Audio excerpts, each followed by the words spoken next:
Media AC ঠান্ডা না হলে কিভাবে সমাধান করবেন? তো সর্বপ্রথম আমি যে দেখতেছি ঠান্ডা হচ্ছে না, অনেকক্ষণ ধরে চালায় রাখার পরেও ঠান্ডা হচ্ছে না, তাহলে এটাকে সার্ভিসিং করতে হবে। কিভাবে সার্ভিসিং করব আমি এই ভিডিওতে দেখিয়ে দিচ্ছি। তো সর্বপ্রথম এই কভার খুলে নিতে হবে। দেখতে পাচ্ছেন এটা হচ্ছিল ইনডোর। এই আমি প্রথম সামনের ফ্রন্ট কাভারটা খুলে নিলাম, খুলে ফিল্টারটা খুলে নিলাম। ঠিক আছে, ফিল্টার খুলে নেওয়ার পরে এরপরে বাকি যে অংশগুলো আছে এই যে নেটটা খুলে নিতে হবে, স্ক্রুগুলো এইভাবে জাস্ট আমি যেভাবে খুলতেছি সেম এইভাবে আপনারা খুলে সার্ভিসিং করে দিলেই ইনডোর এবং কি আউটডোর এই দুইটাই যদি আপনারা ভালো করে সার্ভিসিং মানে কি পরিষ্কার করতে হবে, ভালো করে ফিল্টারগুলো পরিষ্কার করতে হবে, নেটগুলো পরিষ্কার করতে হবে। হ্যাঁ, এইগুলো এই যে দেখেন আমি কিভাবে খুলতেছি, এইভাবে খুলে নেবেন। খোলার পর উপরের যে এই ফ্রেম আছে এই ফ্রেমটাও খুলে নিতে হবে। দেখেন এই ফ্রেমগুলো এইভাবে খুলে নিতে হবে। খুলে নেওয়ার পরে ভিতরে আপনার এসির যে কন্ডেন্সার যে এইগুলো আছে, এই জালিগুলো আছে যেখান দিয়ে বাতাস ফ্লো করে, ঠান্ডা বাতাস, এই ফ্যান যখন কুলিং ফ্যান যখন চলে তখন ঠান্ডা অনুভব করা যায় এখান থেকে। ঠিক আছে, তো দেখতে পাচ্ছেন আমি এই যে ফ্রন্ট কাভারটা খুলে নিচ্ছি। ফ্রন্ট কাভার খুলতে হলে চারপাশে স্ক্রু থাকে, এই স্ক্রুগুলো খুলে তারপর লকগুলো খুলে টান দিয়ে এইভাবে বের করে নিতে হবে। ঠিক আছে, এই এসি মূলত একটু সময় লাগে সার্ভিসিং করতে। দেখেন আমি ফ্রন্ট কাভারটি খুলে নিয়েছি। এখন আরেকটা কাভার আছে এইখানে। আপনাকে মনে রাখতে হবে যখনই আপনি এসির কাজ করতে যাবেন সর্বপ্রথম পাওয়ার লাইন বন্ধ করে নিতে হবে। পাওয়ার লাইন বন্ধ করে ফ্ল্যাগ থাকলে ফ্ল্যাগ খুলে নেবেন, ব্রেকার থাকলে ব্রেকার বন্ধ করে নেবেন। ঠিক আছে, নিয়ে তারপরে আপনাকে কাজ করতে হবে। দেখেন এইখানে কিন্তু ফ্রন্ট কাভার খোলার পরেও আরেকটা এখানে কাভার আছে। ঠিক আছে, এই কাভারটাও খুলতে হলে আপনার চারপাশেই স্ক্রু আছে, এই স্ক্রুগুলো আগে খুলে নিতে হবে। দেখেন আমি কিভাবে খুলতেছি। আমি আজকে আপনাদের ভিডিওতে দেখাবো ইনডোর এবং কি আউটডোর কিভাবে সার্ভিসিং করবেন। আর সার্ভিসিং করলেই এই যে ঠান্ডা হয় না, অনেকক্ষণ ধরে এসি চালায় রাখার পরেও ঠান্ডা হয় না, এটা অনেক সময় গ্যাস না থাকলে ঠান্ডা হয় না। এই এসিতে, মিডিয়া এসিতে আপনার গ্যাস না থাকলে অটো সে বন্ধ হয়ে যাবে, সে আর অন হবে না। ঠিক আছে, আপনার যদি গ্যাসের প্রেশার বেশি থাকে সেই কারণেও কিন্তু আপনার এই এসি বন্ধ থাকবে, কিন্তু চলবে না। ঠিক আছে, আর যখনই আপনার কন্টিনিউ চলতেছে ঠান্ডা হচ্ছে না, তার মানে আপনার এই যে ভিতরে ফিল্টারিংগুলো আছে ভিতরে এইগুলো ভালো করে ওয়াশ করে দিতে হবে।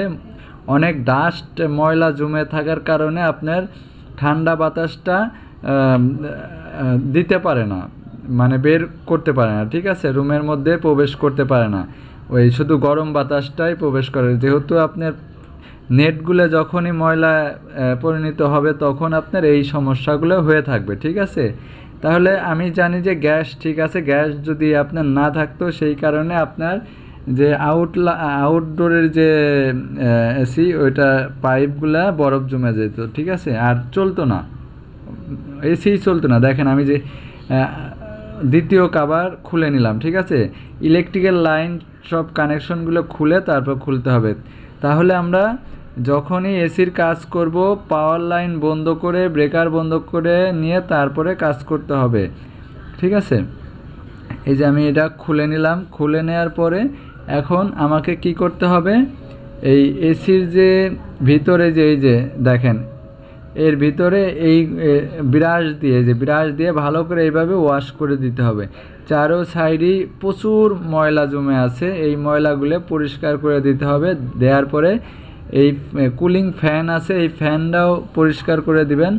দেওয়ার পর তাহলে আপনার এইখান থেকে যখনই কুলিং ফ্যান অন হবে তখন আপনার এই ঠান্ডাগুলো সব রুমের ভিতরে প্রবেশ করবে। ঠিক আছে, আর যখনই আপনার ময়লার কারণে আপনার ডাস্ট জমে থাকার কারণে তখন কুলিং ফ্যান অন হলেও আপনার এই ঠান্ডা রুমের মধ্যে প্রবেশ করতে পারে না। ঠিক আছে। এখন যেহেতু আমি পরিষ্কার করে নিয়েছি, অনেক সময় লাগে পরিষ্কার করতে, জাস্ট ভিডিও বেশি বড় না করার কারণে আমি জাস্ট আপনাদের অত দেখাই নাই। এখন জাস্ট আপনারা এইভাবে পরিষ্কার করবেন, তারপরে আপনার যেভাবে খুলছেন সেম এইভাবেই সেটিংস করতে হবে, ঠিক আছে। দেখেন আমি যেভাবে খুলছি আবার এইভাবেই সুন্দর করে বসিয়ে দিতে হবে। হ্যাঁ, মনে রাখতে হবে কোন পার্টটা কোন জায়গা ছিল, এটা মনে রাখতে হবে, রেখে তারপরে আপনাকে কাজ করতে হবে, ঠিক আছে।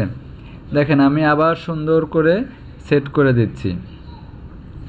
এই ইনডোরের কাজ শেষ হলে আমি আউটডোরে কিভাবে সার্ভিসিং করতে হয়, আউটডোরের ময়লার কারণেও এই সমস্যা হয় দুইটা।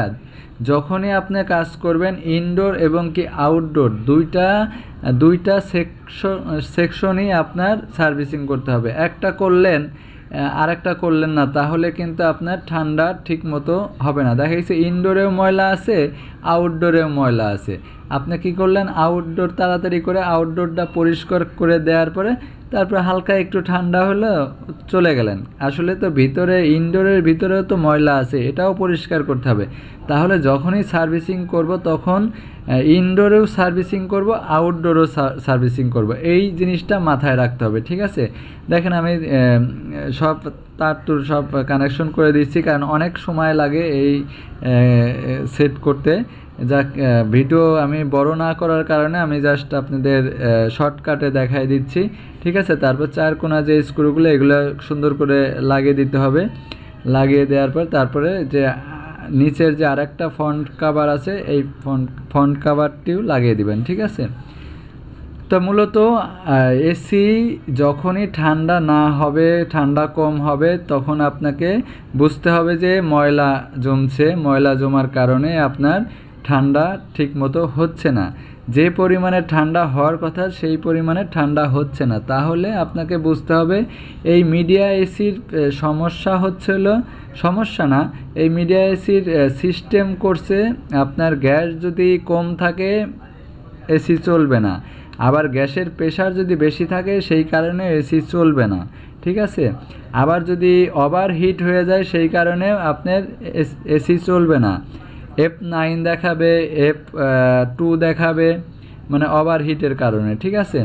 তাহলে এই এসির মধ্যে কয়েকটা সেন্সর দিয়েছে, যাতে এই সব সেন্সর যখনই আপনার এসি ঠিক মতো কাজ করতেছে না সেই কারণে আপনার সেন্সর যেগুলো দিয়েছে সেই সেন্সরগুলো বন্ধ করে দিবে এসিটাকে বন্ধ করে দিলে কি হবে, আপনার কম্প্রেসার নষ্ট হওয়ার সম্ভাবনা থাকবে না, কম্প্রেসার ভালো থাকবে। আগের যে এসিগুলো ছিল সেই এসিগুলো হচ্ছিল আপনার কম্প্রেসার চলবে, গ্যাস যদি নাও থাকে তাও চলতেই থাকবে, কিন্তু ওভার হিট হয়ে দেখা গেছে যে সার্কিট ব্রেকার টিপ খাবে কিংবা আপনার কম্প্রেসার নষ্ট হয়ে যাবে।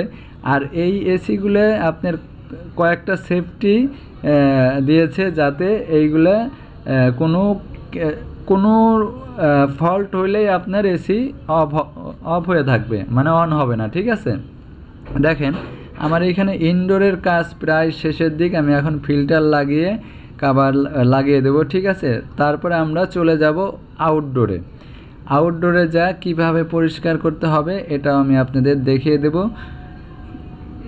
ভিডিওটা দেখবেন খুব ধৈর্য সহকারে, ঠিক আছে। এই যে দেখেন আমি লাগিয়ে দিলাম, লাগিয়ে দেওয়ার পর এখন আউটডোরে চলে গেলাম।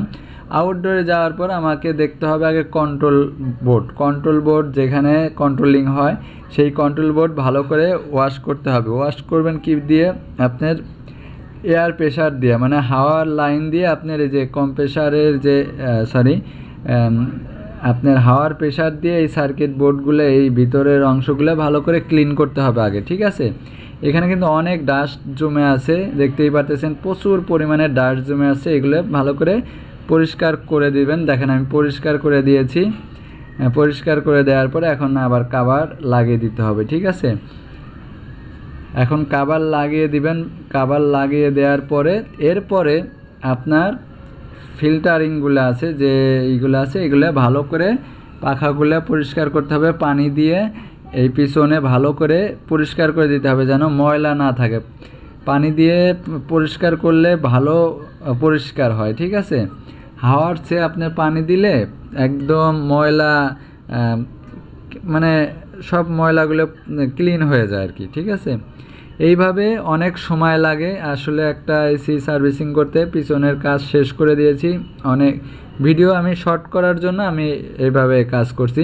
এখন সামনের যে দুইটা ফ্যান থাকে, কুলিং ফ্যান, এই ফ্যান দুইটা উপরে ঢাকনা খুলে, নেট খুলে এই ফ্যানের ভিতর দিয়ে আপনার পানি দিয়ে এই পাশ থেকে পানি দিয়েও পরিষ্কার করতে হবে। মানে আমি তো আউটসাইড থেকে পরিষ্কার করছি, এখন পাখার ভিতরে ইনসাইড দিয়েও আমি পরিষ্কার করে দেবো, ঠিক আছে। এই যে দেখেন পানি দিয়ে পরিষ্কার করতেছি। কিন্তু আপনার যখনই এই পরিষ্কার করতে যাবেন, আপনার কিন্তু ইলেকট্রিসিটি বন্ধ করে নিয়ে তারপর পরিষ্কার করতে হবে, এটা আপনার মাথায় রাখতে হবে, ঠিক আছে। কখনো ইলেকট্রিসিটি রানিং অবস্থায় আপনি এই কাজগুলো করবেন না, ঠিক আছে। তা দেখেন আমি ভালো করে পরিষ্কার করতেছি, করার পরে তারপর আপনার যেভাবে কাভারগুলো লাগানো ছিল সেইভাবে কাভারগুলো লাগিয়ে দিবেন। আশা করি আপনাদের বুঝাইতে পারছি। এরপরে যদি বোঝার কোনো ভুল থাকে তাহলে আমার কমেন্ট বক্সে জানিয়ে দিবেন, আমি চেষ্টা করব আরও ভালোভাবে বুঝিয়ে দেওয়ার জন্য। ভিডিও ভালো লাগলে লাইক শেয়ার কমেন্টস করতে পারেন, না লাগলে না করতে পারেন, ঠিক আছে। দেখেন আমি এখন এই নেট লাগিয়ে দিচ্ছি, মানে উপরের যে কাভার, এই কাভার লাগিয়ে দিচ্ছি। লাগিয়ে দেওয়ার পরে আমরা চলে যাব এসির ইনডোরে যা এসি অন করে দিয়ে আমরা দেখব ঠান্ডা কীরকম, কতটা ঠান্ডা হয়েছে। আপনারা বুঝতেই পারছেন যে এখন আগে যে এসি চলছে তখন কীরকম ঠান্ডা ছিল আর এখন কীরকম ঠান্ডা হবে। এখন অনেকটা ঠান্ডা হবে, মানে নতুনের মতো তো আর পুরাতন জিনিস হয় না, এটা তো নতুনই, কিন্তু অনেক ঠান্ডা হবে, মানে যে পরিমাণে ঠান্ডা দরকার ওই পরিমাণেই ঠান্ডা হবে, ঠিক আছে। রুমে যতটা দরকার অতটাই ঠান্ডা হবে। তো এখন দেখেন ভালো করে এগুলো লাগিয়ে দিবেন।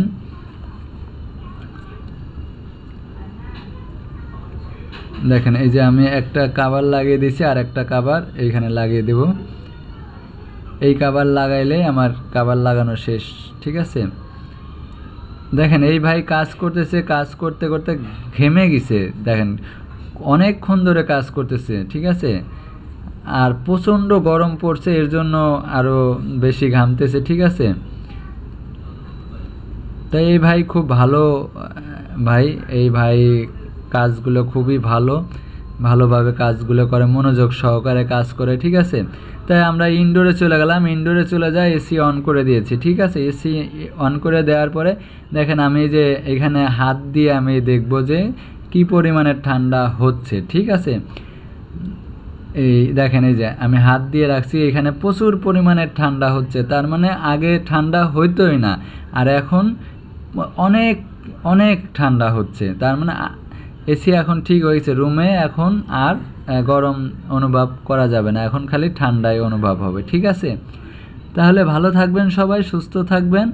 আজকের মতো এখানেই বিদায় নিচ্ছি, পরবর্তী ভিডিও দেখার জন্য আমন্ত্রণ রইল। আল্লাহ হাফেজ।